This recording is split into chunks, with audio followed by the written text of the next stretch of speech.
I'm honored to have my assistant pastor, son in the ministry, is going to come and break to you the word of life. Let's welcome Reverend Newlin O. Wollaston.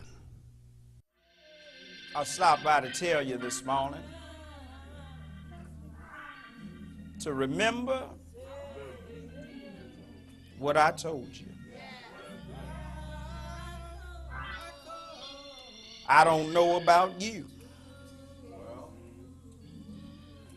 but one of the things that get on my nerves the most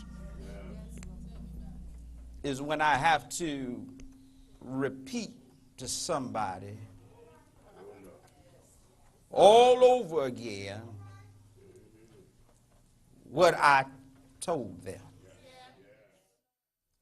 Verse 8, Paul says and commands the Philippians to deliberate, to evaluate, to compute over and over again what is good and pure.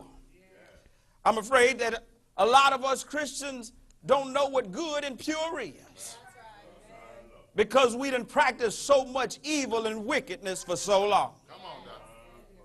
We don't know what pure and good is, because we've carried the baggages of lasciviousness on into the Christian journey.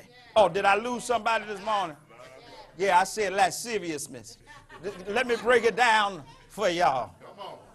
That means bringing over nastiness and pervertedness over into the world of God. Can I break one thing I really did not like when I was in school is homework. I figured, you know, you go to school and be at school, and every time the teacher said, and for your homework, we go, because I didn't like to go, Reverend, home and do schoolwork. I wanted to go home and do what I like to do.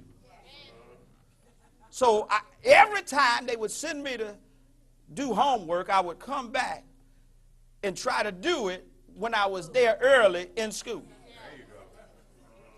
And I never looked at it when I left school, but when I would get to school the next day, I didn't realize how much work it was. And so I would either want to do one or two things.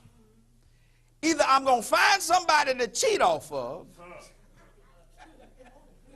or I got to make up a good lie, Sister Ruthie, as to why it ain't done. And I'm afraid that that's what happens in the church. You're supposed to listen to the word of God and go home and do your homework. And but what happens is that when you get home, the devil know you ain't did no work. So what he does is he have you lying about your life, because you sure can't cheat off nobody else when it comes to implementing the word of God. So you find yourself lying about what it is and who you are. He says, don't just hear it, do it. What is the use of learning something that you have heard and received if you can't apply it to your life? The preacher tells us tithing is right, and to give a tenth, you go in there and you try to calculate 5%. Some don't even give a tithe. You just give an offering. You tipping God. You never tip the restaurant, but you tip God. Preacher tell you to love your neighbor. You say, I ain't come to church speaking to nobody. Matter of fact, I'm going to come late so I won't have to speak to nobody. You got to apply this thing. How you going to serve God and you can't serve people? He put the people there so you can serve them. That gives him the, come on somebody. That gives him the glory. He says, remember. Remember means to retain information.